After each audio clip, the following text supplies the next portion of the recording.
real test of power isn't how you lead when you're seen. It's how you act when no one's looking. On what seemed like just another routine flight, a black woman endures humiliation from a flight attendant who sees her as invisible, never realizing she's the very CEO of the airline, flying undercover. What begins as quiet cruelty sets off a chain reaction that will shake the company from the inside out. As lines blur between titles and treatment, the question isn't just who's in charge, but who truly cares. Before we dive into this powerful journey of justice and awakening, drop a comment below letting us know where in the world you're watching from. And don't forget to subscribe, because tomorrow's story will challenge everything you think you know. Cassandra Steen hated being noticed for the wrong reasons. All her life, eyes followed her into boardrooms, not because of her ideas, but because she was a black woman in a room full of white men. That's why today she chose to disappear. The hoodie was a deliberate choice, faded and shapeless, pulled low over her braids. She wore no makeup, no jewelry. Even the sneakers looked like they'd walked too many miles. And that was the point. No one in the world would have guessed she was the newly appointed CEO of Skyrise Airlines. Not the woman folding overpriced neck pillows in the terminal gift shop. Not the man in a tailored suit fidgeting near the gate. And definitely not the flight attendant who stood at the boarding door with a forced smile stretched thin across her face. "Morning," Cassandra murmured, offering a polite nod as she stepped onto the plane. The smile didn't reach Linda Masters' eyes. It never did unless you were someone important, someone she recognized as worth smiling for. She barely looked up, her eyes drifting over Cassandra like she was invisible. Just another poor traveler in coach. Just another black woman, looking tired, dressed like she didn't belong. Cassandra passed through first class and kept her head down. The scent of leather, the click of champagne glasses, the hushed voices talking about acquisitions in private schools, it was all familiar, but today she kept walking. Past it. Past them. Into the belly of the plane where the seats were tighter and the patients thinner. B2C. Window seat. She slid in, pressed her bag under the seat in front of her, and tucked her hands into the sleeves of her hoodie. She didn't bring a laptop, no fancy luggage, just a paperback novel with its spine torn and pages dog-eared from too many rereads. That was part of the plan. Blend in, be nobody. Cassandra had built this airline's success from the inside. Years of strategy, logistics, negotiation. She had come up through operations, not PR, not marketing. She knew how systems failed. She knew how real customer experience rarely matched the glowing reviews typed up by people with bonuses on the line. That's why she'd started Operation Horizon. She'd gotten tired of filtered feedback and polished PowerPoint decks. Real truth, she figured, came from where the elbows touched and the tray tables jammed. If she wanted to understand her airline's problems, she needed to ride coach. No one knew she was on board. Not the pilot, not the crew, not the gate team. Only her assistant, Tasha, had arranged the ticket. "Excuse me," a small voice said beside her. Cassandra turned. A girl, maybe 10, stood in the aisle. Backpack half-zipped, curls puffed out around her face like a halo. Her cheeks were flush from the walk down the aisle, and she clutched a stuffed bear in one arm. "I think I'm in the middle," the girl said, glancing at her boarding pass. 22B. Cassandra smiled and moved aside. "Of course. Let's get you in." The girl climbed over her legs carefully, then plopped into her seat, and exhaled like she'd finished a marathon. She pulled her seatbelt across her lap and clicked it proudly. "You traveling alone?" Cassandra asked. The girl nodded. "My grandma's picking me up in Chicago. I fly a lot. My mom says I'm braver than most adults." "Your mom sounds smart." The girl grinned. "I'm Jada." "Nice to meet you, Jada. I'm Kat."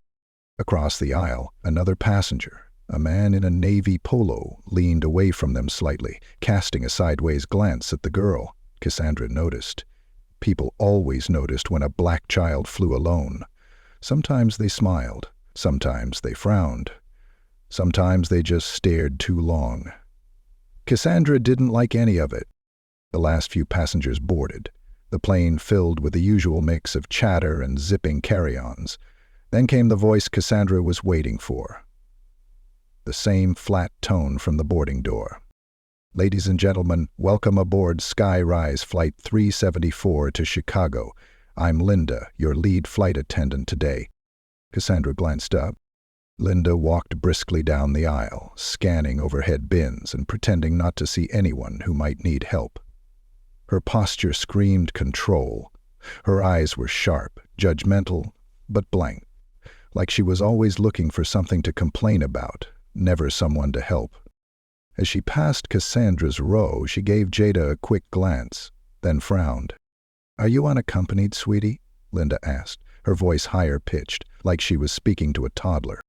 "I'm flying alone, but my grandma's meeting me." Lyndon looked skeptical. "We'll need to confirm that." "She's got a tag," Cassandra said, gesturing to the plastic slip clipped to Jada's backpack. Linda didn't respond, just gave a clipped nod and moved on. Cassandra narrowed her eyes. It wasn't what Linda said, it was how she said it, like Jada was a problem, not a person. Later, during the beverage service, Cassandra was reading when she heard the familiar clatter of the cart. Jada was watching a cartoon on her tablet, her earbuds in, one foot bouncing to some song only she could hear. "Drinks?" Linda asked, pausing beside them. Cassandra looked up. "Just water, thanks." Jada pulled out one earbud. "Can I have apple juice, please?" Linda didn't answer. She just reached into the cart, pulled a can and opened it. Orange juice. She poured it with one hand while balancing the tray. Cassandra saw the tilt of the cup too late. In one careless motion, the juice spilled over the cup's edge, splashing across Cassandra's lap and Jada's tablet. "Oh my God!" Jada gasped. Cassandra flinched. Her jeans darkened instantly. Sticky liquid ran down the side of her seat and pooled against her armrest. Jada's bear got hit too. The little girl looked stunned, her mouth open, eyes flicking between the tablet and the mess. "Oh," Linda said flatly. "Oops." Then she laughed. Not a nervous laugh. Not the kind you make when you're embarrassed. This was short, sharp, dismissive. "Maybe keep your hands to yourself next time," Linda added, before turning to the next row. Cassandra stared at her retreating back. No apology, no napkin, no offer to help, just that laugh and those 7 words that felt like a slap. Jada wiped her tablet with her sleeve, her lip trembling. "I didn't even touch anything," she whispered. "I know," Cassandra said quietly. She reached into her hoodie pocket, pulled out a travel tissue, and handed it to her. "You did nothing wrong." She looked down at her soaked jeans, then to the girl beside her. Linda had no idea who she'd just spilled juice on, and by the time this flight was over, she was going to learn. Not because Cassandra Steen wanted revenge, because she demanded better. For every Jada in every seat on every flight she ran. Jada's eyes stayed locked on her juice-soaked bear, like it was the only thing keeping her from crying. Cassandra reached down, pulled her hoodie sleeve over her hand, and gently dabbed the bear's fur. The juice had already seeped in. It wouldn't come out without a wash. Still, it gave Jada something to focus on. Lieutenant Cassandra didn't speak right away. She knew better than to rush a child into smiling after something humiliating. Silence had power. It gave space for dignity to rebuild itself. Jada was doing that now, holding it together, refusing to cry in front of strangers. It was something Cassandra had learned to do at that age, too. Cassandra glanced across the aisle. The man in the navy polo, the one who had looked at Jada earlier, was staring again. Not with concern, not even curiosity, Just blank discomfort, like her very existence made him need to shift in his seat. Linda was already 5 rows down, chatting with a white woman and her son about pretzels and window views, her voice light and breezy, like the last few minutes hadn't even happened. Jada wiped her cheeks with the back of her hand. "I'm okay," she whispered, though no one had asked. Cassandra leaned closer. "You shouldn't have to be." That made Jada look up. Her brown eyes met Cassandra's with something halfway between surprise and understanding, the kind of understanding that shouldn't belong in the eyes of a 10-year-old. "I didn't do anything," Jada said again, a little louder this time, like she needed to hear herself say it. "I know," Cassandra said. "You were polite, you asked nicely, you sat still. You didn't cause a single problem." Jada nodded, but her mouth stayed tight, like she didn't believe her own defense. "I bet that bear's got a name," Cassandra said, offering a small smile. "Trunks," Jada answered, "even though he's a bear."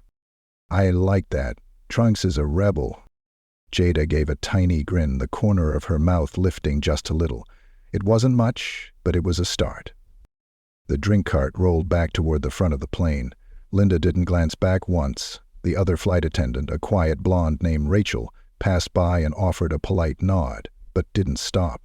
Didn't ask if they were okay, didn't bring napkins, just walked on like she hadn't seen a thing. Cassandra didn't blame Rachel. Not entirely. She was a follower, that was easy to spot. She'd probably seen Linda pull that stunt before. Maybe not with juice. Maybe with a snide comment, or a refusal to help, or an eye roll so sharp it cut. There were 1,000 ways people like Linda communicated disrespect without breaking any rules. But this was different. The juice, the laugh, the words. Maybe keep your hands to yourself next time. There was no policy to cover that, and no excuse.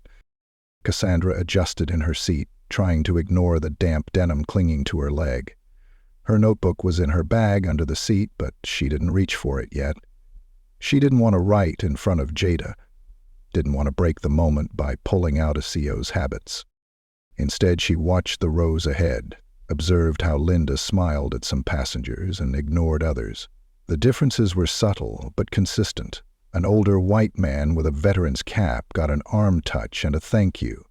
A Latina woman with a crying baby got a tight-lipped nod and nothing else. A teenager in a do-rag who asked for ginger ale, no eye contact, no smile. Cassandra felt the old, familiar burn behind her ribs, the one that started slow and deep, like fire inside concrete. She kept her breathing even. This was exactly why she boarded flights under cover. This wasn't about one bad apple. This was about what happened when bad apples felt protected, even encouraged, by silence. Jada pulled her legs up into the seat and hugged them. "I hate flying sometimes," she muttered. "Do you ever tell your mom that?" Jada shook her head.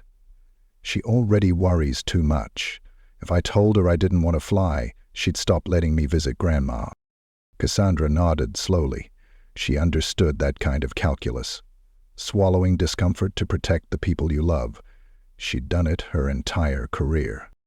"You know," Cassandra said gently, "when I was your age, I flew alone too. Did they spill stuff on you?" "No," Cassandra said. "But once, a gate agent called security because he thought I was lying about my ticket. Said no way a kid like me could be flying first class." Jada's eyebrows lifted. "What happened?" "I gave him the look," Cassandra said. "The one my grandma taught me. Straight chin, quiet eyes, no smile." Jada tried it. It was more adorable than intimidating, but the spirit was there. "Did it work?" she asked. "Not really," Cassandra admitted. "But when security showed up, I handed them my ticket and the man didn't have anything left to say." Jada looked satisfied with that. "You should have spilled juice on him." Cassandra laughed, and this time it was warm and real. "I'll keep that in mind," she said. An overhead chime dinged. The captain's voice crackled over the speaker. Ladies and gentlemen, we've reached our cruising altitude. Looks like clear skies most of the way to Chicago. Sit back, relax, and enjoy the flight." Relax. Cassandra leaned her head back and closed her eyes for just a second. But she didn't relax. Not yet. She was already planning, already thinking about the follow-up. Not a corporate memo. Those were too easy to ignore.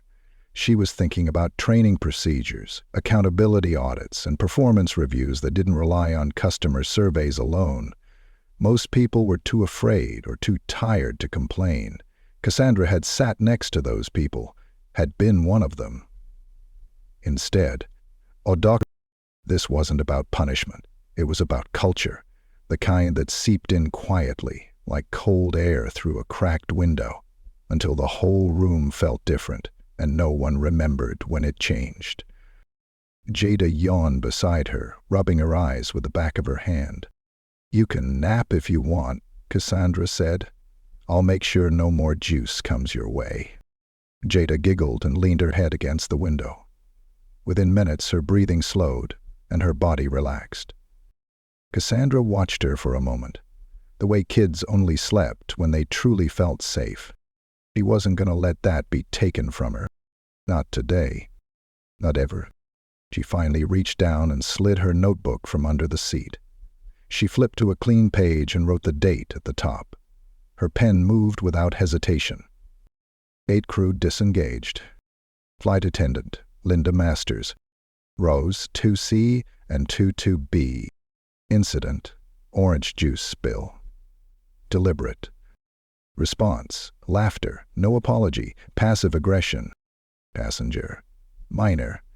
Emotional distress observed. Crew support, none.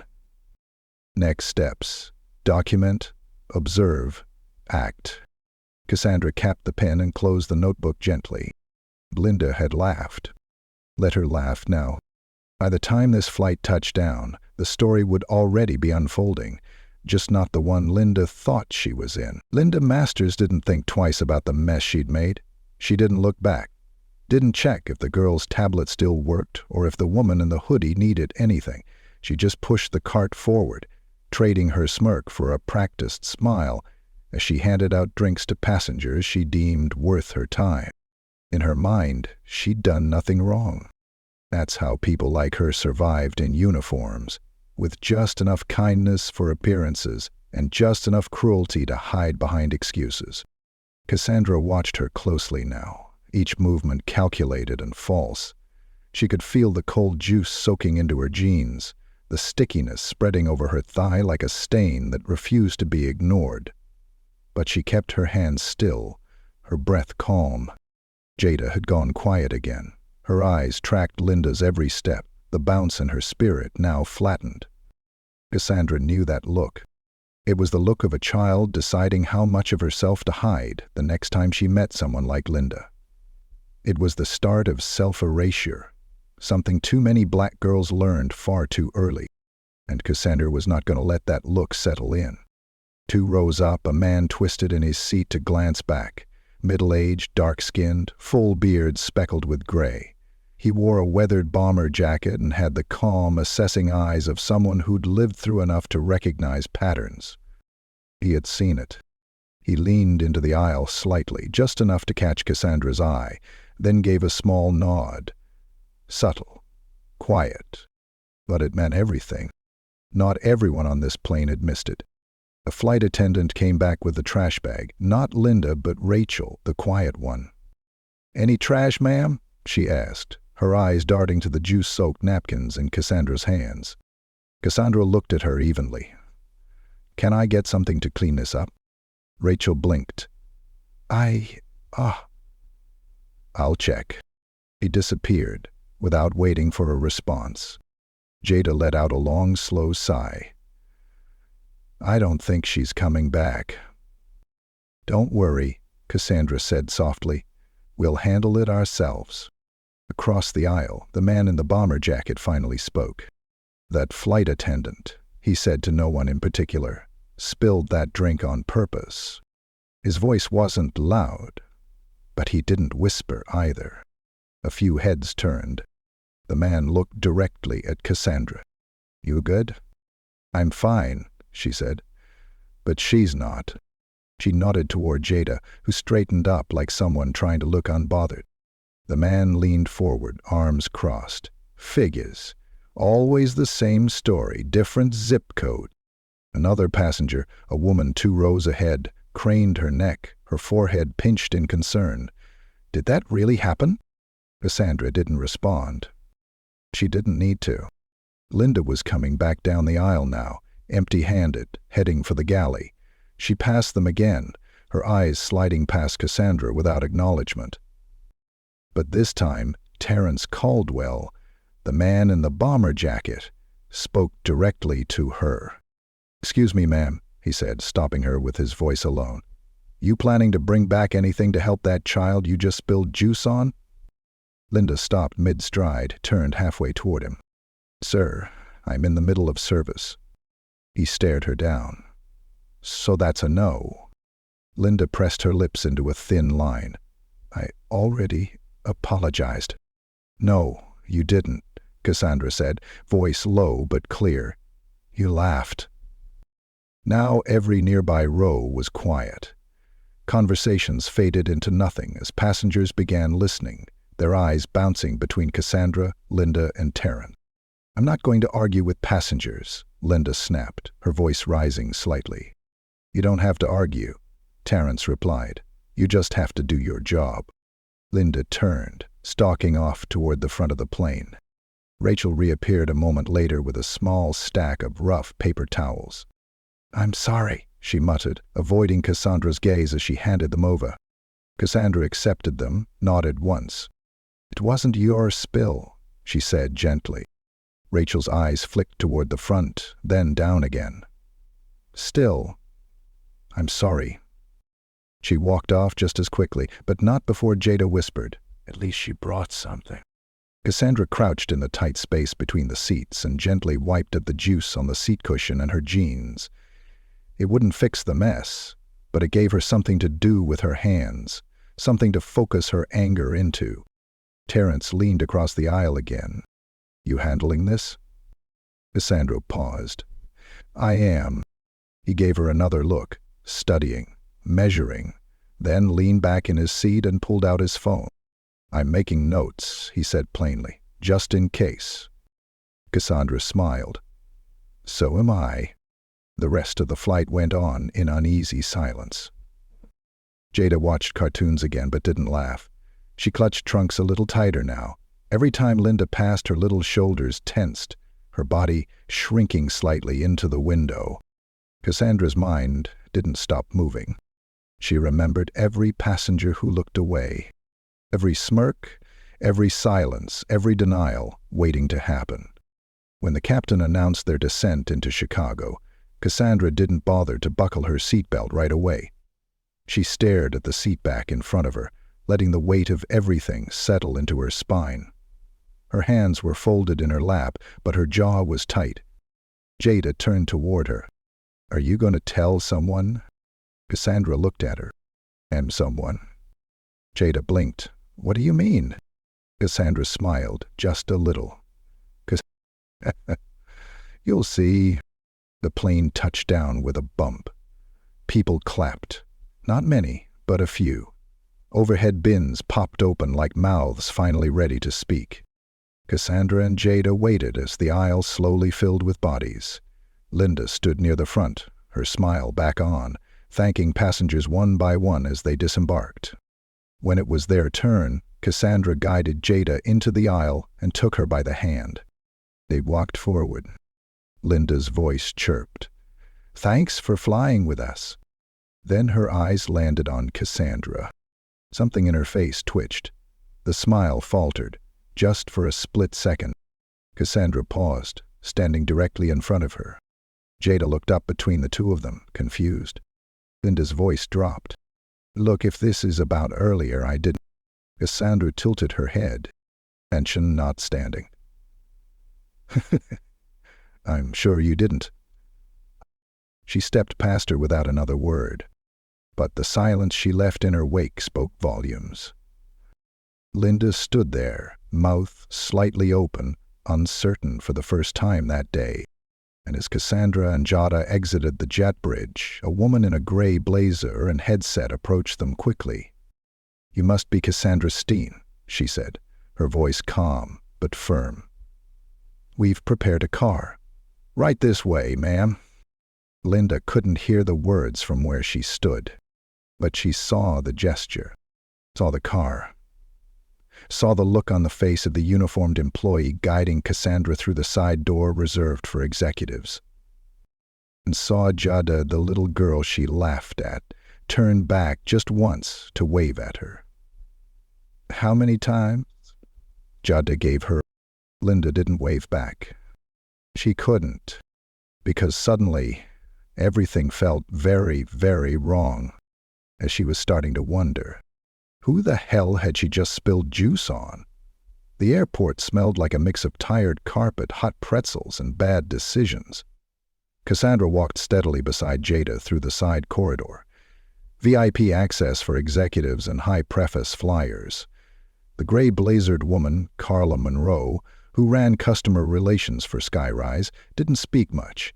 She didn't need to.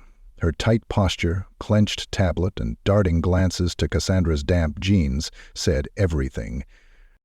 They reached the private exit. A black sedan waited, engine idling. Cassandra leaned down beside Jada and zipped the little girl's bag fully shut. "You gonna see your grandma soon, right?" Cassandra asked, brushing a stray curl from the girl's forehead. "Yeah," Jada said, smiling faintly. "She makes banana pancakes with peanut butter." Cassandra chuckled. "That sounds like a home run." Jada hesitated. Are you gonna be okay?" It was the wrong question for a child to ask an adult. It broke something small inside Cassandra. But she smiled through it. "I already am." They hugged, short but tight, Jada's bare, still damp in spots, squished between them. Carla helped Jada into the car with one of the airport's child care liaisons and closed the door gently. As it pulled off, Cassandra's face returned to stillness. She turned. "Is she the one who logged the incident?" Cassandra asked. Carla nodded. "We had 2 calls from the gate. One from a bystander, one from a passenger. Terrence Caldwell. He left his number. He's not the kind to stay silent," Cassandra murmured. "Good. Also," Carla lowered her voice, "Rachel Summers came forward voluntarily. She says she's seen similar behavior from Linda before. This isn't isolated." Cassandra breathed in deeply, nostrils flaring. Her hoodie was still damp from where the juice had spread, and every time she shifted, the cold fabric clung tighter to her skin. "I want full flight records," she said. "All recent routes assigned to Linda, complaints, internal notes, every seat she's worked." Carla's tablet was already open. "It's being compiled. I'll have it by tonight. Make sure HR gets the same. Blind CC me." Carla nodded. They walked together in silence a moment longer, past security doors and through another tunnel that led back into the terminal. Cassandra wasn't leaving the airport, not yet. She needed to see the pulse of the people, the ones still milling around Gate B7 where her flight had landed. She needed to feel the air. As she approached, she noticed a small group of passengers still gathered, clearly waiting on luggage or family, but the tension in the air wasn't normal. Eyes followed her, not because they recognized her face, she was still in her disguise, but because whispers had started. The woman in the hoodie wasn't just a passenger anymore, she was a question mark. Terrence Caldwell stood near a row of vending machines, scrolling through his phone. When he spotted Cassandra, he straightened. "You all right, sis?" Cassandra gave a slight nod. "You spoke up. I appreciate that." "Didn't do it for appreciation," he replied. "Did it because I'm tired of watching black girls get treated like they don't belong." He looked at her again, harder this time, eyes narrowing slightly. "You somebody?" he asked. Cassandra smiled, not answering the question. "Depends who's asking." Terence gave a slow laugh. Thought so. He shifted his weight and looked over his shoulder. They'll come for you, you know. Try to spin it. Say it was a misunderstanding, that she was just tired, that maybe the kid was in the way. I'm counting on it, Cassandra said quietly. Let them lie. It'll just make the truth louder. He whistled low under his breath. You really are somebody. Cassandra offered her hand. Cassandra Steen. Terence blinked. Wait, Steen? As in? Skyrise Airlines, she confirmed, her voice even. Damn. He didn't try to hide his shock, just laughed again, louder this time. Wish I had a camera on Linda's face when she finds out. She's already wondering, Cassandra said. She'll know by morning. Terence tucked his phone away. You need me to make a statement? You already did, Cassandra said. But if you're open to a follow-up interview, I'll have our legal team reach out. He nodded, then paused. You think she'll get fired? Cassandra didn't answer right away. She turned to look out across the gate. People still moving, flights still boarding, agents still calling names over distorted intercoms. Thank you. I don't want revenge, she said at last. I want change. She turned back to him. But I'm not going to let her hide from what she did. Not this time. As Cassandra walked away, Carla followed at a short distance, scribbling on her tablet. They didn't need to say much more. Everything that mattered was already set in motion. Back inside the terminal, the mood in the cabin of Flight 374 was very different. Linda Masters sat in the back galley, legs crossed, phone clutched too tightly in one hand. Rachel sat opposite her, fidgeting. Did you know who that was? Rachel whispered. Linda looked up. Who? The woman. The one in the hoodie. Seat 22C. Linda snorted. Some nobody. Probably a blogger or something. Thinks she's going to get attention with her sob story. Rachel hesitated. I heard one of the gate agents talking to a manager. He said she might be someone from corporate. Linda's smirk faltered. Rachel leaned in. They said her name is Cassandra Steen. Now the color drained from Linda's face. She dropped her phone. No, she said. That can't be. No, that's not. You're wrong. She walked out through executive security, Rachel continued, with Carla Monroe. Linda's mouth went dry. I didn't know. She looked. She wasn't dressed like. Rachel sat back slowly. Linda stood up too fast, knocking a paper cup off the counter. I need to call Beth in HR. This is going to blow up. You think? Rachel said softly. Linda didn't hear her. She was already dialing, her voice shaking now. Meanwhile, Cassandra had already left the public area and entered the secured admin zone near the Skyrise Executive Lounge. She tapped her phone once. Tasha picked up on the first ring. Ma'am? I need a press-neutral statement drafted. No blame yet, just acknowledgement. Phrase it like, we're investigating an onboard incident involving a minor. Use those words exactly. Make it clear that senior leadership is involved. Got it, Tasha said. Cassandra paused. Also, flag any internal HR documents connected to Linda Masters. I want a full review. Will do. Anything else? Yes, one more thing. Cassandra looked out over the tarmac through a long pane of soundproof glass. Her reflection stared back at her. Hoodie and all. I want an email ready for every crew member who's ever been reported for discriminatory behavior, no matter how minor. I want to remind them that we see everything, even when we're not wearing a name tag. Tasha was silent for a moment. Then, consider it done. Cassandra ended the call and finally pulled the hoodie down, letting her braids fall free. Her reflection changed. She didn't look like a passenger anymore. She looked like what she was.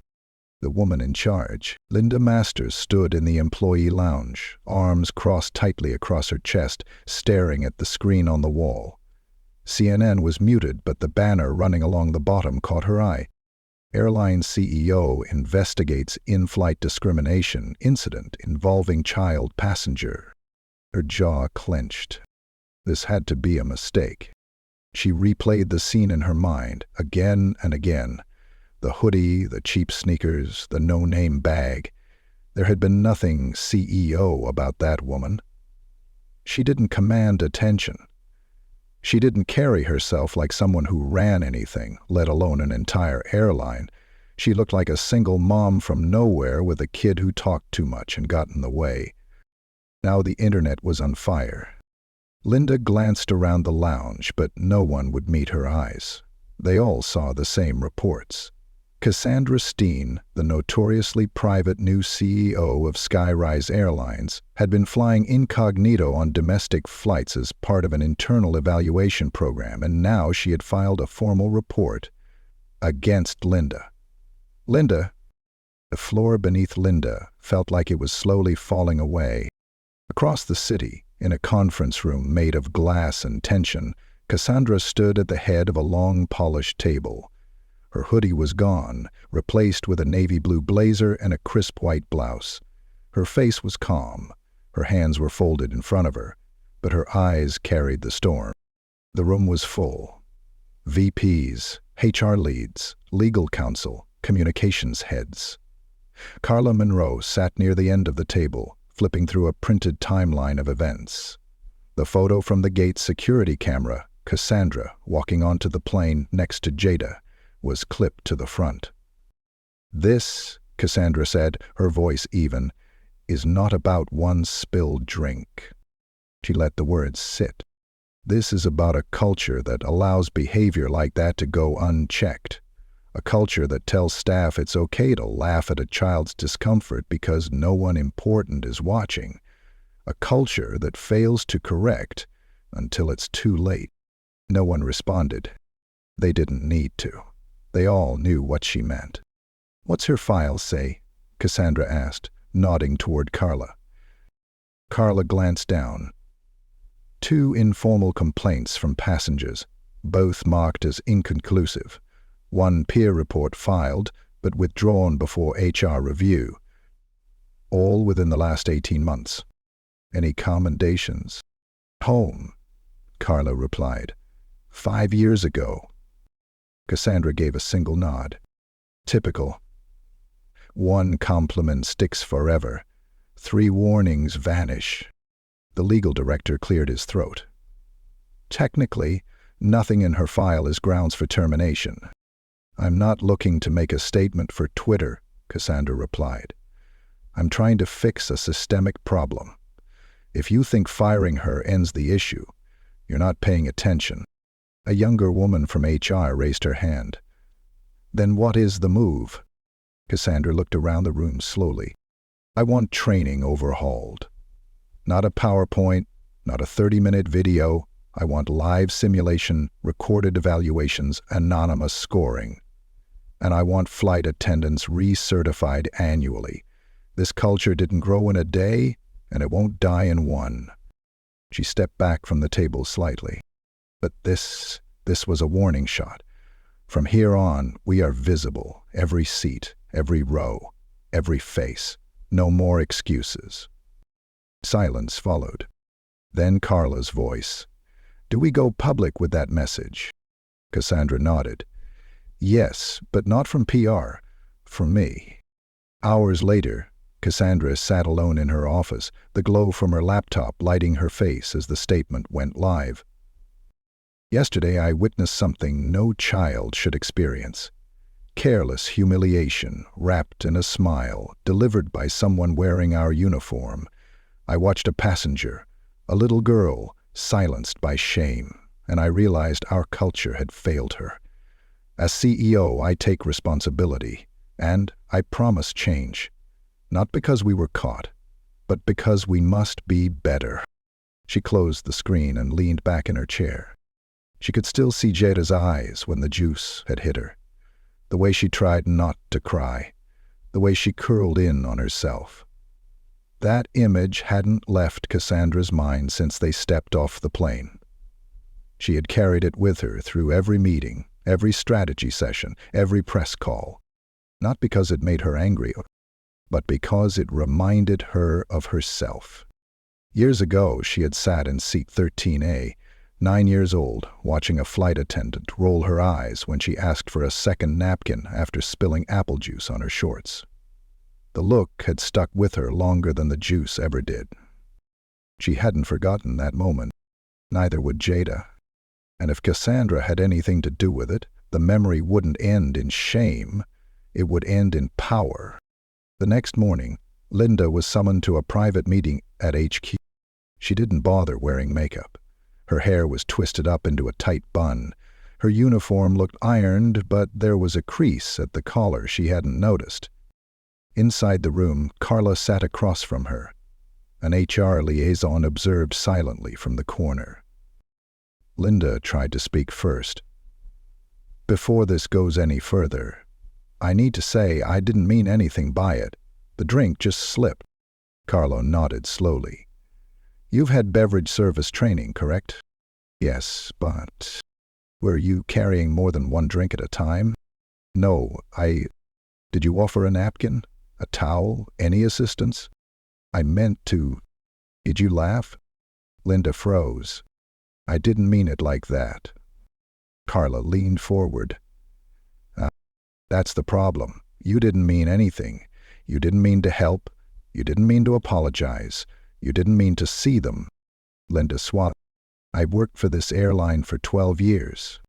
And that's supposed to protect you from accountability?" Linda's eyes flashed. She was dressed like... Carla's voice cut her off. "Like a paying customer? Like someone who doesn't wear entitlement on her sleeve? Like a little black girl who didn't deserve to be laughed at?" Linda looked away. "We're not firing you today," Carla said. "But you're grounded, pending retraining and reevaluation. You'll be removed from all customer-facing flights, for now." "What am I supposed to do?" "Start seeing people," Carla replied. "Or go work somewhere that doesn't require it." When Linda left the room, her steps were uneven. Her voice was gone. The hallway outside was quiet, but she could feel eyes watching her from invisible corners. She was no longer invisible. Not anymore. Meanwhile, in a modest home on the south side of Chicago, Jada sat on her grandma's couch, her bear in her lap, freshly cleaned and fluffy again. The news was on in the background. Her grandma was in the kitchen, humming while pancakes sizzled. Jada pointed at the TV. "Grandma. That's her. That's the lady from the plane." Her grandma came out, wiping her hands. Cassandra Steen was on the screen, speaking at a press conference, calm and firm. Behind her stood Carla Monroe and 2 members of the Skyrise leadership team.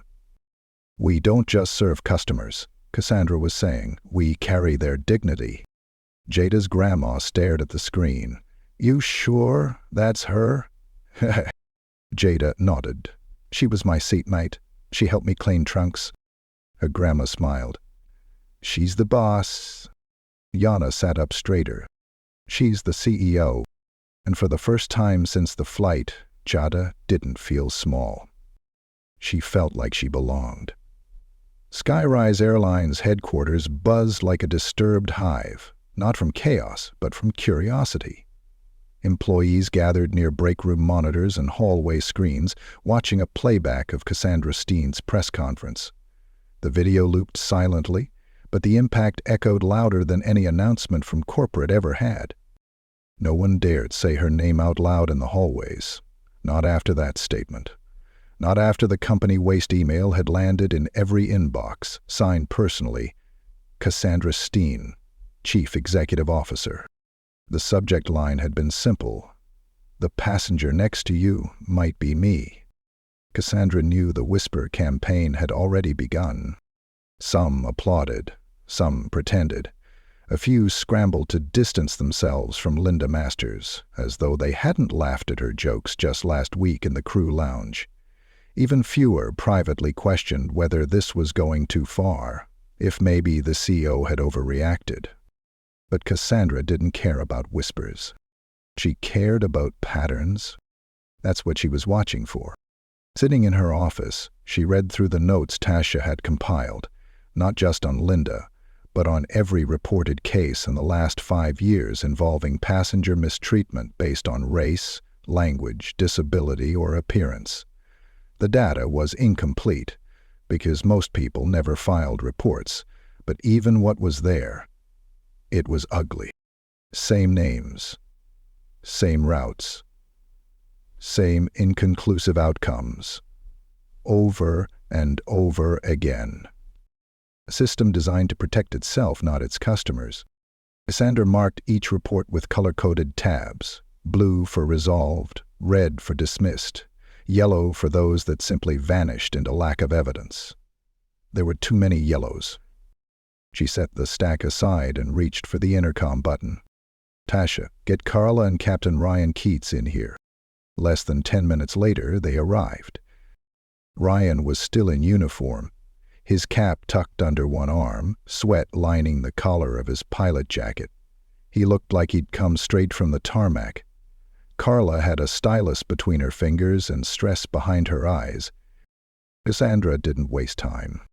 "I want to talk about the crews who stay quiet." Ryan raised an eyebrow. "As in, flight staff who witness things and say nothing?" Exactly. Rachel, for instance. She came forward after the fact. But how many other Rachels are out there who didn't? Who just watched and went back to folding blankets? Ryan took a breath before answering. "You're not going to like this."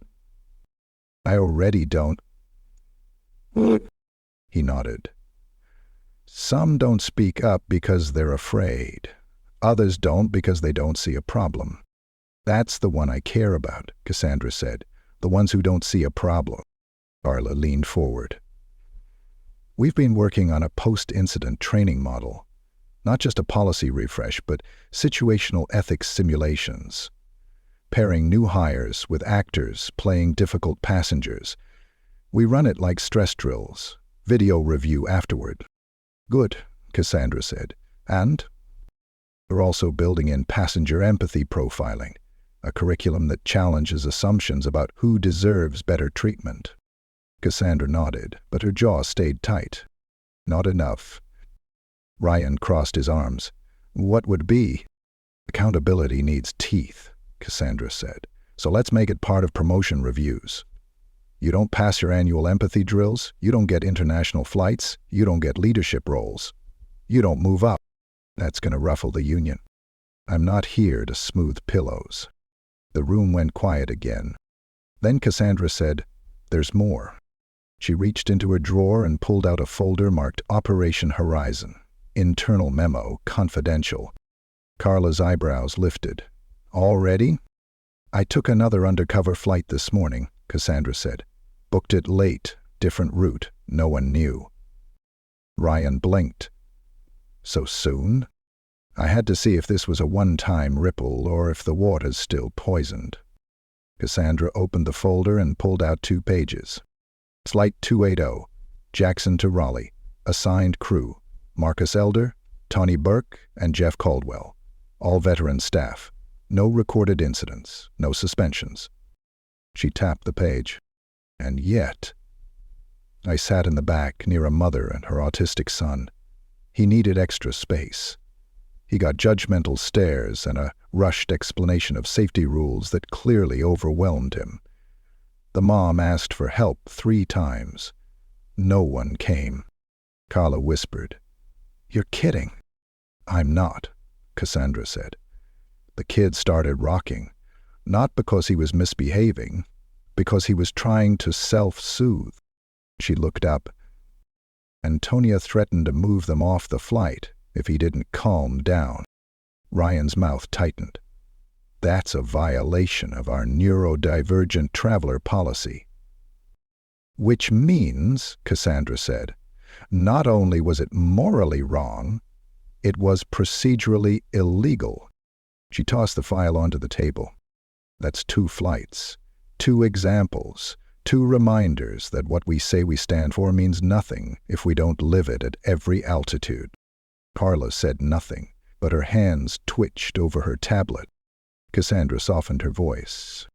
I don't expect perfection, but I expect us to care. If my presence is the only thing stopping humiliation from happening, then it's not leadership, it's theater. She stood from her chair. I'm done playing dress-up. Time to take the mask off, everywhere. Later that afternoon, a memo hit every employee inbox. Subject: New visibility audit program launches this week. From Cassandra Steen, CEO. Effective immediately, Skyrise Airlines will begin unannounced visibility audits on domestic and international flights. These audits will be performed by trained evaluators posing as everyday passengers. They will carry no identification, will report anonymously, and will document every aspect of the customer experience, especially how we treat those who blend into the background. If you treat every traveler like they could be me, then you'll never have anything to worry about. Cassandra read the message again before hitting send. She wanted it to land like a heartbeat in every crew member's chest. Not as fear, as clarity. This wasn't surveillance. This was accountability with eyes wide open. That night, she walked out of the building alone.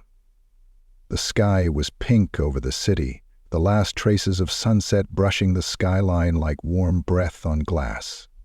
She didn't head for the executive parking lot.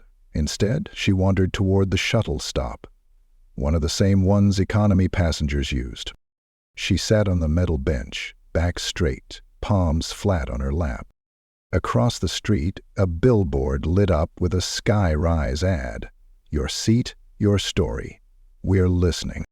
Cassandra watched the slogan glow under the darkening sky. She whispered to herself, let's make it true. Then she leaned back and waited for the next ride. Linda hadn't slept. She lay in bed with the blinds drawn tight and the light from her phone washing blue shadows across her face. The group chat with her usual crew had gone silent.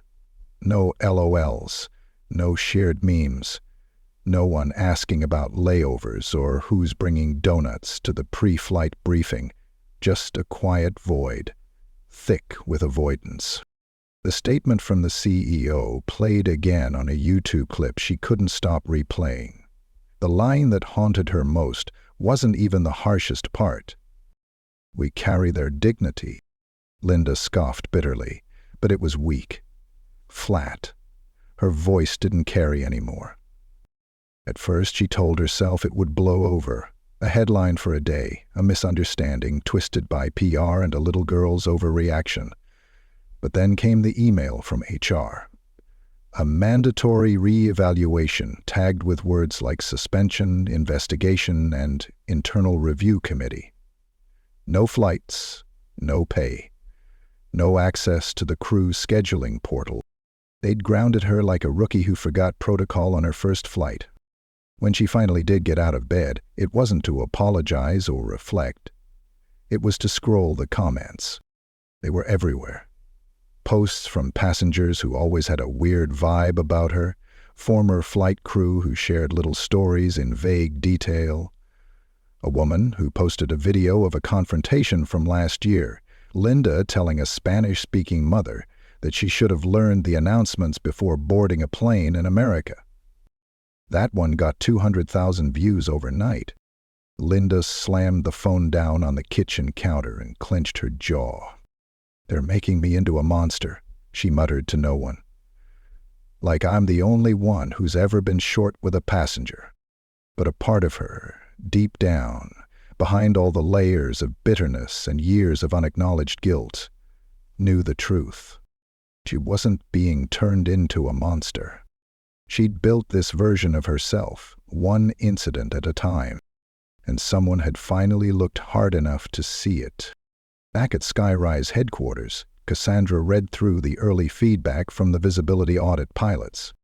3 flights, 2 continents, 7 crew members observed.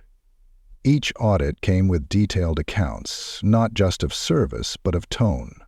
How requests were received, how people were spoken to, who was offered a smile and who was ignored. It was as revealing as she hoped.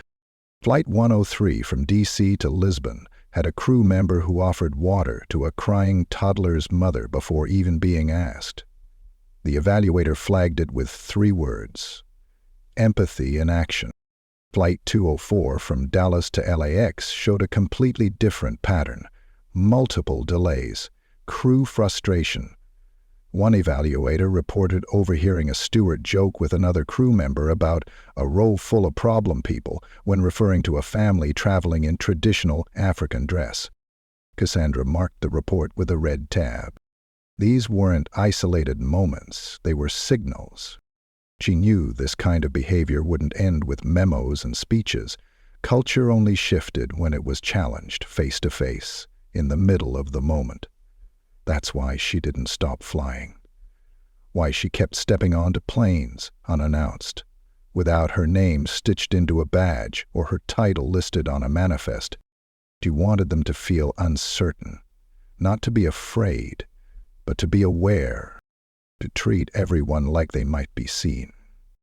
She closed the file and looked out her office window. A knock came at the door. Tasha entered. "There's someone waiting in the lobby," she said. "Terrence Caldwell. He didn't call ahead." Cassandra stood immediately. "Send him up." Moments later, Terrence stepped into the office, wearing the same bomber jacket he'd had on during the flight. His face was calm, but his eyes were watchful. "Didn't think I'd see you this soon," Cassandra said, shaking his hand. He gave her a nod. "Didn't think I'd ever get invited to the top floor of an airline building." "You earned it." He sat down across from her, hands folded on the edge of the desk. "I've been watching it all unfold," he said. "You didn't just act. You made it real, public, permanent." "I had to," Cassandra replied. "Private change doesn't scare people into doing better. Public ones do." Terrence studied her a moment. "Got a question, though?" "Shoot." "What happens when the headlines fade?" he asked. "When you're not on that flight, and someone like Jada gets another Linda?" Cassandra didn't blink. "Then we do it again, and again, until the Lindas retire, or wake up." Terrence nodded, slow and thoughtful. "You need backup," he said. Cassandra tilted her head. "You offering?" Recalled feeling. He pulled a small black leather notebook from his jacket pocket and slid it across the desk. Inside were names, contacts, former airline staff, advocates, lawyers, community organizers, all people Terrence had worked with or helped over the years, people who had stories, receipts, scars. Cassandra flipped through it with growing interest. "Is gold," she murmured. "Not gold," Terrence corrected. "Fuel." That night, in a small rented conference room at the downtown Marriott, Cassandra held a closed-door meeting with 5 other passengers from past incidents.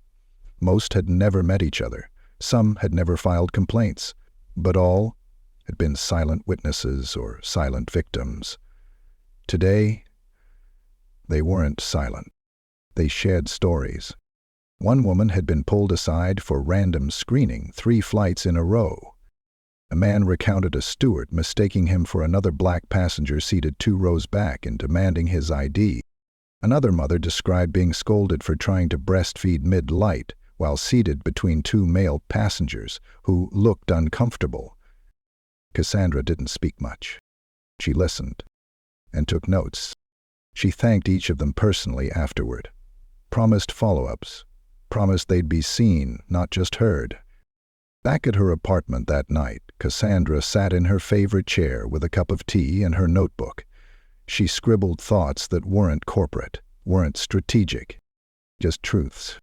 If visibility is power, then so is invisibility, because it lets you see who's only performing.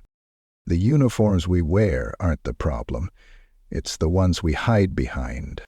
We must unlearn comfort when it comes at another's cost. She closed the book, sat back and stared at the ceiling. The real work had only just begun. The real change, the kind that lasts. doesn't happen in press releases or conference rooms.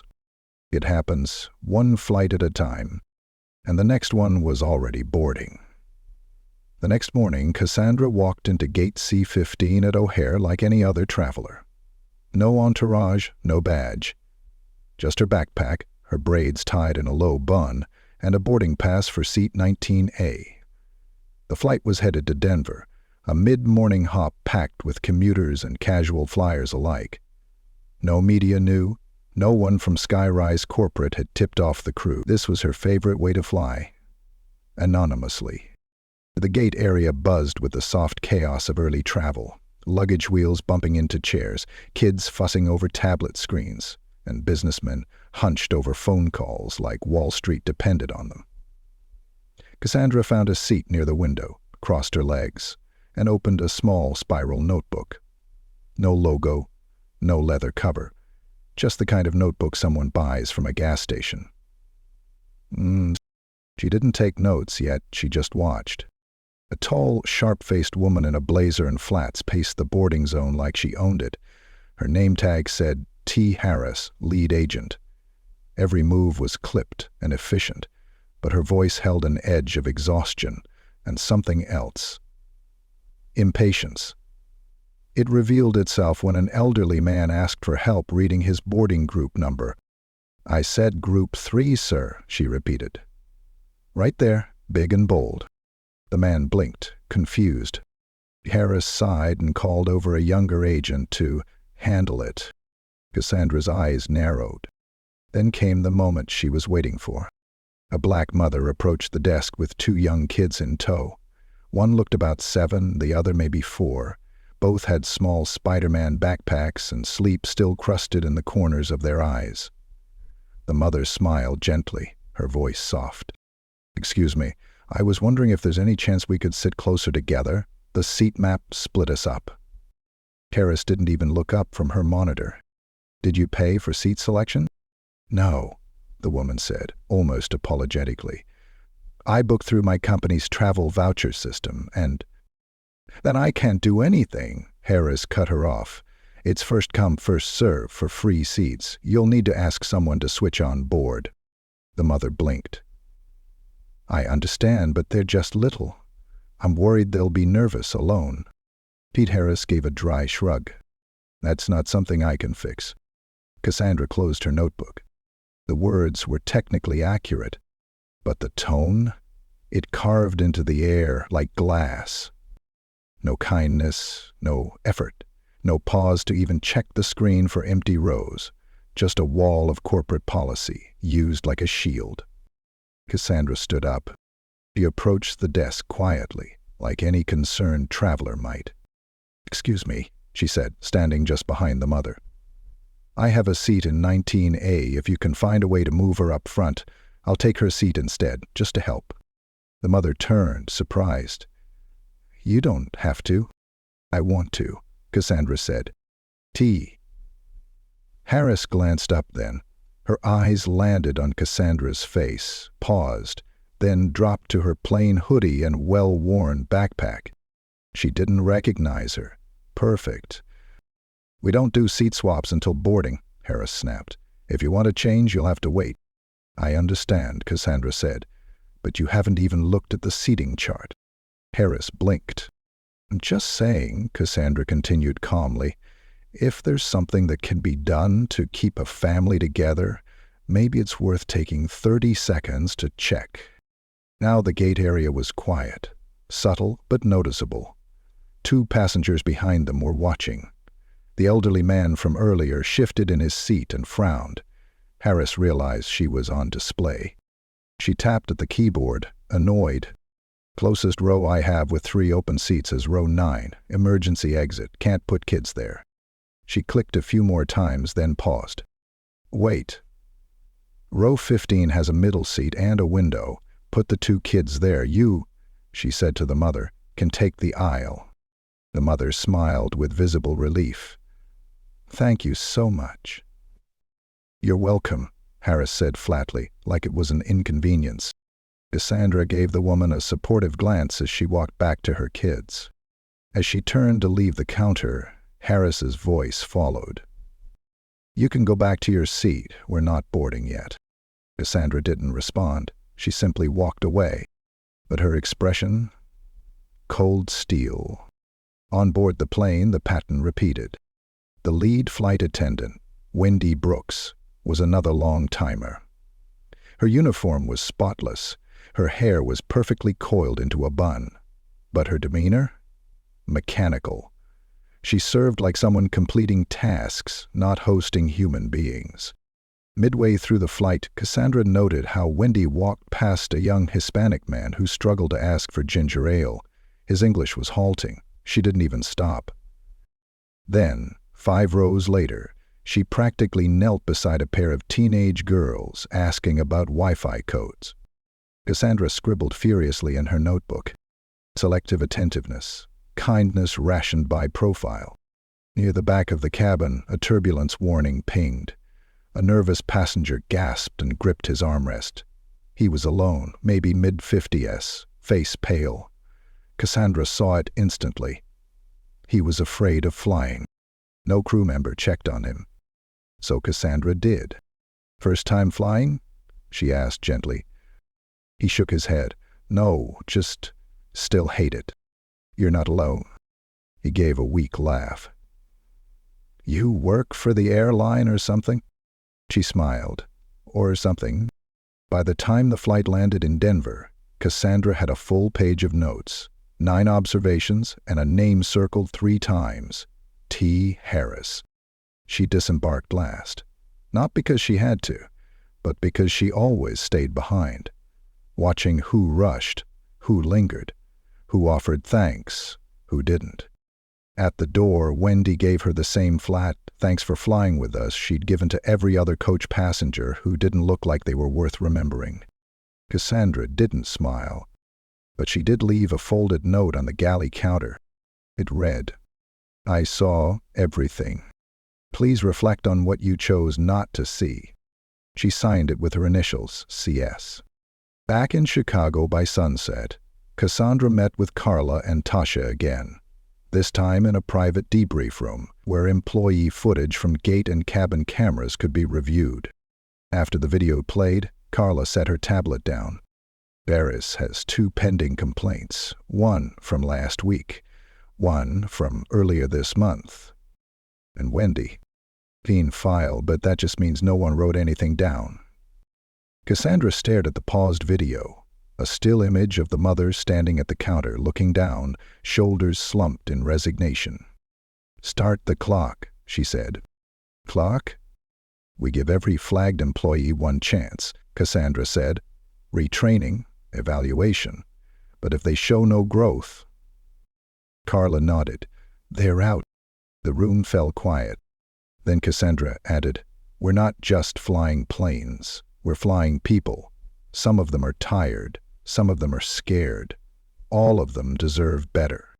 She stood up, grabbed her coat, and walked toward the elevator. But before she left, she turned back. "Make sure our gatekeepers aren't the ones keeping people out." By the time Cassandra arrived back at Skyrise's headquarters the next morning, the building already felt different. A hum traveled through the hallways. Not tension, not panic, but activity. Focused, urgent, aware.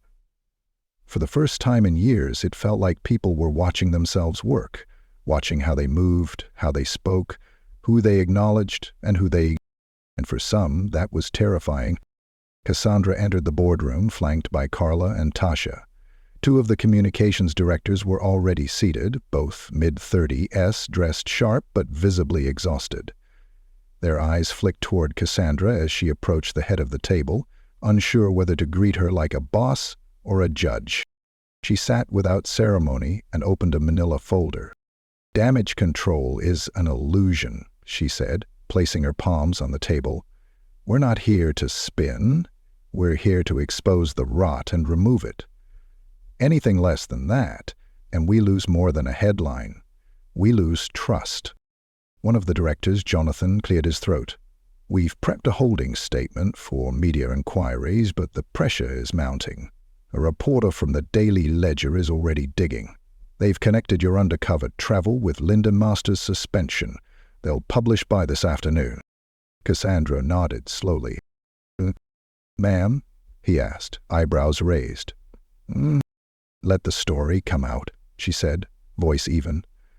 "But before it does, we'll give them something else, something better." Tasha handed her a fresh printout, which Cassandra slid across the table to Jonathan.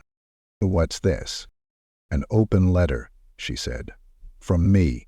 We'll post it to our site and pin it across all social channels before noon. It's not defensive, it's not vague, it's a challenge. To the public, to the industry, to ourselves." Jonathan skimmed the first few lines. "To every passenger who has ever shrunk in their seat to avoid being noticed, to every parent afraid their child's tears would invite a scolding instead of support, to every traveler made to feel small. You were never the problem. We were." He looked up, visibly stunned. "You're sure about this?" "Absolutely," she said. "If we pretend this is just a PR issue, we're no different than the airlines we claim to outperform." Carla spoke up. "And while the letter goes out, we've started tracking crew behavior trends from the audit reports. Early signs show something promising. An uptick in unsolicited kindness. Small things. Crew checking on solo travelers more. Gate agents reassigning seats without being asked." Cassandra raised an eyebrow. "Fear or growth?" Carla smiled.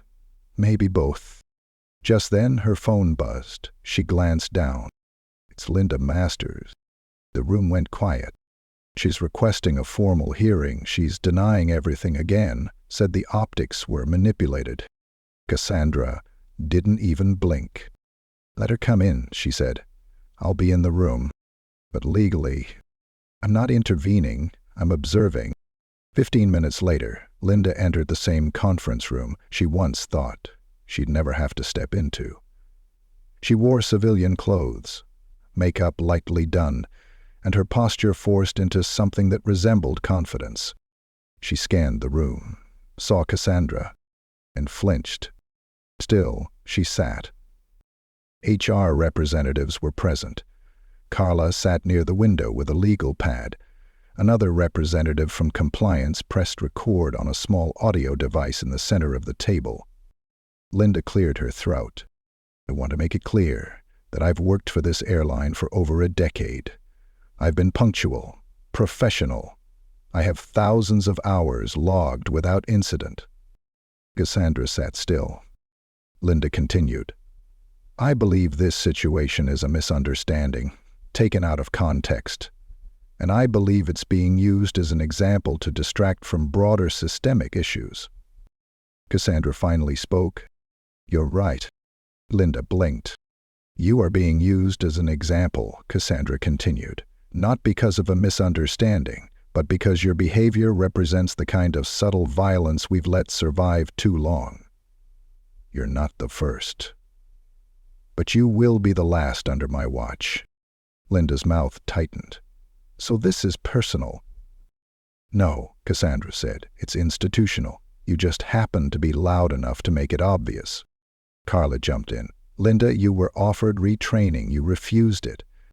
"I said I needed time," Linda argued. "No," Cassandra said calmly. "You said you didn't need it. That you knew how to treat people." Linda's eyes darted between them. Cassandra leaned forward. "You laughed when a child was humiliated. You ignored calls for help, and you doubled down when given a chance to reflect." She paused. "You don't belong in a cabin full of people who expect dignity." Linda exhaled sharply. "I have seen worse from others." "Why aren't they being dragged?" "They will be," Cassandra said. "But you were first because I was there. I saw it, I heard it, I felt it." She stood. "This hearing is concluded." Linda rose, shaking slightly. "You'll regret this." "No," Cassandra replied, walking toward the door. "But you might." Outside the room, Cassandra didn't pause. She walked straight down the corridor, voice low as she called Tasha. "Schedule a meeting with Avery Lane. The Ledger is running the story. I want to be one step ahead." That evening, Cassandra sat across from Avery Lane, one of the most well-respected investigative journalists in the country. Avery didn't smile, didn't joke. She just hit record. "I'm not here to defend a brand," Cassandra began. "I'm here to disrupt a pattern." "What pattern is that?" Avery asked. "The pattern of power protecting indifference, the pattern of silence being safer than truth." Avery leaned in. "So what changed?" Cassandra looked her in the eye. "A little girl named Jada." That name sat in the air like a prayer. "I watched the world shrink around her in one instant," Cassandra said, "and I realized something. If I, the CEO, could be treated that way, how many passengers don't even bother reporting? How many never fly again?" Avery nodded, scribbling. "What do you say to people who think you're just capitalizing on the moment?" "I don't care about the moment," Cassandra replied. "I care about the movement." The next day, the article went live.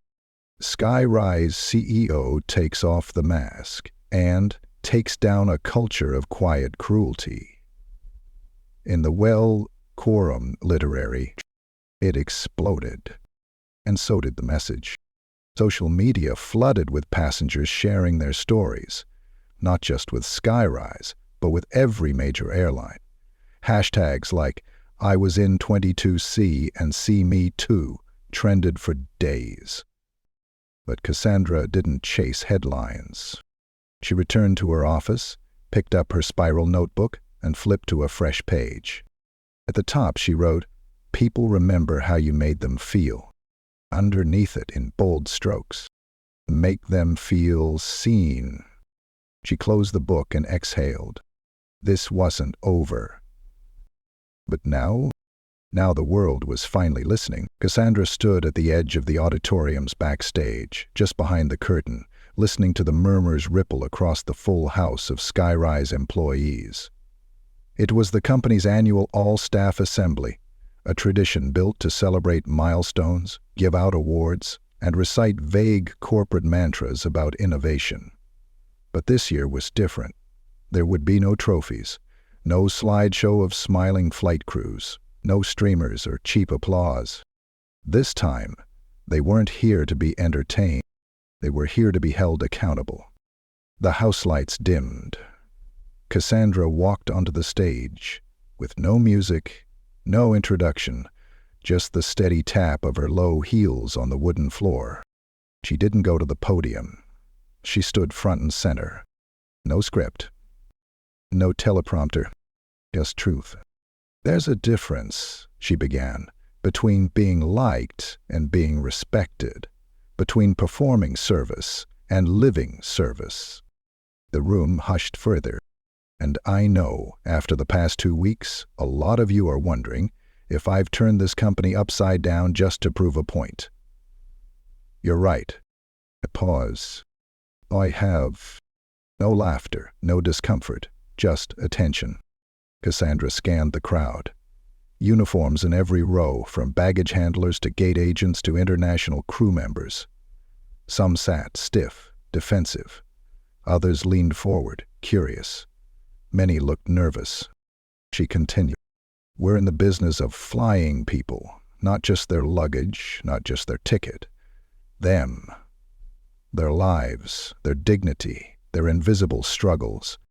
She took a step forward. "And yet over and over again, I've seen our staff, some of our staff, treat passengers like they're inconveniences, like they're suspects, like they don't belong in the space they paid to be in." A man in the fourth row shifted uncomfortably. She saw it, noted it, but didn't stop. "I'm not angry," she said. "I'm awake." In the front row, Carla sat still, hands folded in her lap. Tasha stood against the side wall, eyes scanning the crowd for reactions. And in the back, by the exit, a few familiar faces appeared. Former passengers, community members Cassandra had personally invited to witness this shift. Jada's mother among them. Cassandra continued, "I've heard the whispers, that this is all overblown. that I'm using one crew member as a scapegoat, that I'm setting impossible standards. She shook her head slowly. What I'm doing is reminding you that humanity is the bare minimum, and if that feels like a burden, you should not be wearing this uniform. Silence followed. She took a breath. I want to tell you a story. Murmurs stopped. Last month, I flew on one of our domestic routes under a different name. I sat in coach. No upgrades, no special treatment. I watched a flight attendant spill juice on a 10-year-old black girl and laugh. A wave of recognition washed through the room. She didn't help. She didn't apologize. She didn't care. That girl sat there, soaked and small, clutching her stuffed animal like it was the only thing keeping her safe. Cassandra's voice softened. She never cried out, never shouted. She just curled in. She paused, looking toward the back, locking eyes with the girl's mother for a brief, powerful second. His child name was Jada, she said, and she reminded me of myself. Somewhere in the room, someone exhaled sharply. That day, I remembered something I'd been trying to forget for years. That cruelty doesn't always scream. Sometimes it smirks. Sometimes it shrugs. Sometimes it wears a uniform and says, "Sorry, there's nothing I can do." She held her gaze on the crowd. I will no longer accept smirks. A smattering of applause began, timid at first, then spread as those brave enough to agree gave voice to it. But Cassandra lifted her hand, gently stopping the claps. This isn't about applause. This is about action. She turned toward the screen behind her where a presentation appeared, a simple list. The new standards. 1. Empathy certification. 2. Anonymous passenger audits. 3. Cultural competency training. 4. Bias reporting portals. 5. Transparent HR follow-up logs. These go into effect starting next week, she said. No exceptions, no delays. Gasps. Some employees looked like they'd been punched in the gut. Others nodded, visibly relieved that someone had finally named what they had experienced in silence for years. This company will not protect bad behavior, Cassandra said, but we will protect growth. If you've made mistakes but want to be better, we will help you. If you're here to resist this change, we will help you find the door. Suddenly, a voice rang out from the side of the auditorium. What about Linda? The question pierced the air. Cassandra didn't flinch. She was offered a chance to reflect and retrain, she said. She refused it. Another voice. She said she was set up. Cassandra stepped closer to the edge of the stage. I didn't set anyone up, she said. I held up a mirror. If she didn't like what she saw, that's not sabotage. That's self-recognition. The room fell into a thick silence again. Cassandra softened her tone. This isn't about one Linda, she said. It's about every person who's been quiet while a Jada sat soaked in silence. It's about every opportunity we missed to be kind, to be fair, to be human. A long pause. If you want to be part of a company that leads with compassion, stay. If you don't waste our uniforms. She stepped back. And now, I'll let the rest of the day speak for itself. She turned and walked off the stage. No clapping, no lights. Just the truth settling like a stone dropped into deep water. Backstage, Tasha met her with a nod. That was monumental. Cassandra wiped her brow. It's just the beginning. Later that evening, in a small interview on a late-night news segment, Avery Lane read a letter out loud. It was from a passenger who had flown with Skyrise just that week. My name is Carlos Medina. I've been flying for 20 years. I never expected anything special. I've learned to make myself small, to not ask for help, to not be a bother. But last night a flight attendant kneeled beside my son, who is on the spectrum, and helped him put on his seatbelt gently, without drawing attention. Then she gave him a little set of wings and said, pilots need their crew too. I cried.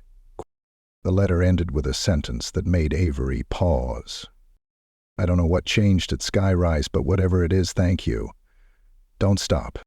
And in her quiet apartment, watching it alone, Cassandra whispered the same words to herself. Don't stop. It had been 3 weeks since Cassandra last flew under a false name. She didn't need to anymore. The entire airline was now operating like she was on board, because, for all they knew, she could be. But even more than that, something had shifted in the air. It wasn't just fear of being watched. It was something softer, warmer, like eyes opening after a long sleep. Today she wore her blazer. Her name badge gleamed silver against her navy lapel. Not because she wanted to remind people of her title, but because this day wasn't about hiding.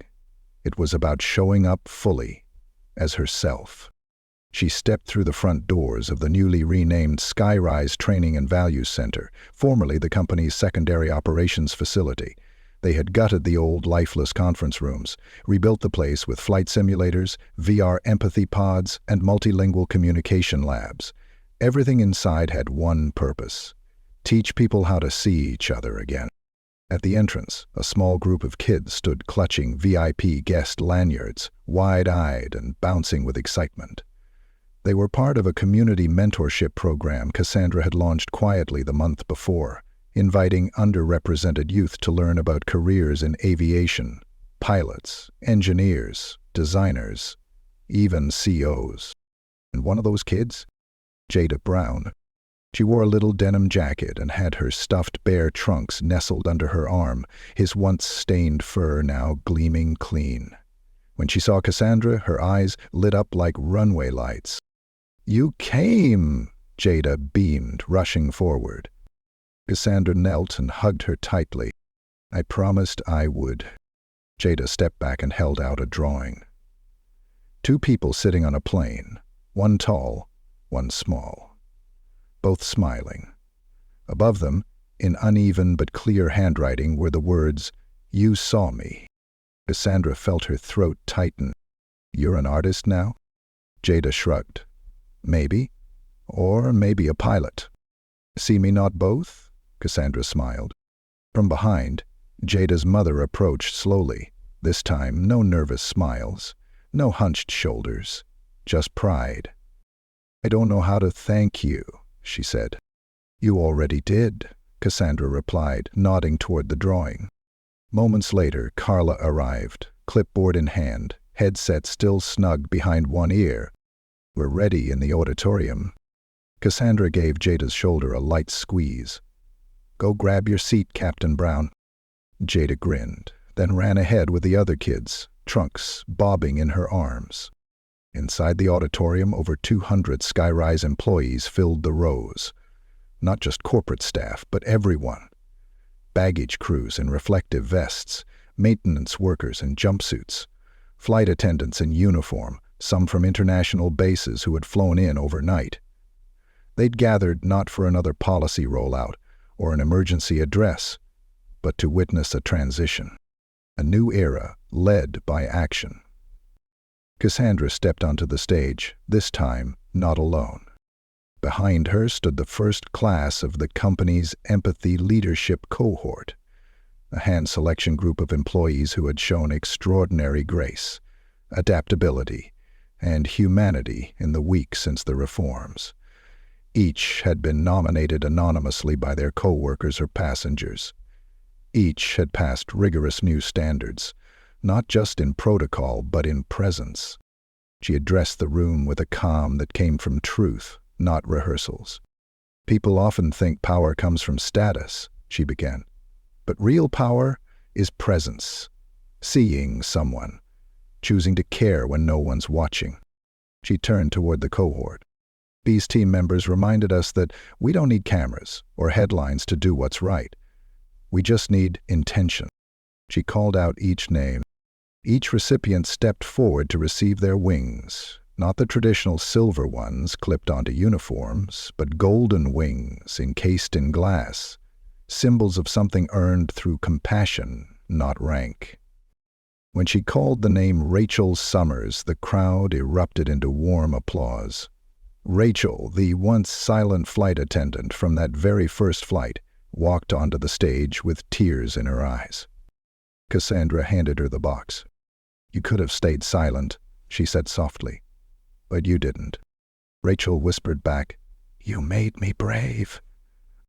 Cassandra smiled. "Oh, you did that." As the ceremony closed, soft music played, nothing loud or theatrical. Just something gentle, honest, the kind of music people remember when they think of a turning point in their lives.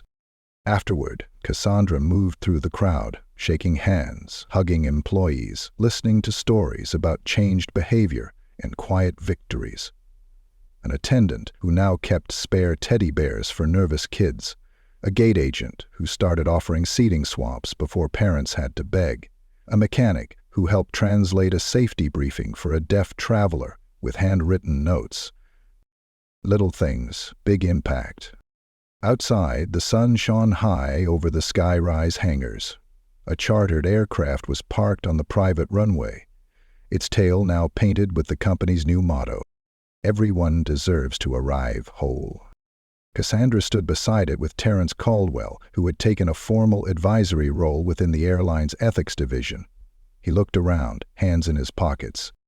"Didn't think it would happen this fast," he said. "It didn't," Cassandra replied. "It just took this long for someone to care enough to push." "You pushed hard." "I had to." He studied her. "You think it'll last?" Cassandra looked toward the sky, where another skyrise plane cut across the clouds in a graceful arc. "It has to," she said, "because this isn't just about one company. It's about how we move through the world. If we fly better, maybe we live better." Terence nodded. "You ever gonna take a break?"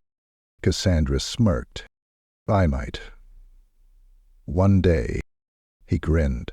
"You've earned it." She didn't answer. She just watched the plane vanish into the blue. Later that afternoon, Jada boarded a short demonstration flight with the mentorship group. Cassandra stood on the tarmac, waving as Jada pressed her face to the window and blew a kiss. Trunks was in her lap, seatbelt buckled. Before takeoff, the flight attendant kneeled beside her and asked if she needed anything. Jada smiled. "Nope," she said. "I've got everything I need." Back on the ground, Cassandra whispered the words to herself. "So do we." And as the plane lifted off, steady, smooth, soaring, Cassandra felt something rare. Not victory, not revenge, just peace. The kind that comes when you finally know you've done something that matters, is something that will outlive the moment, something that flies.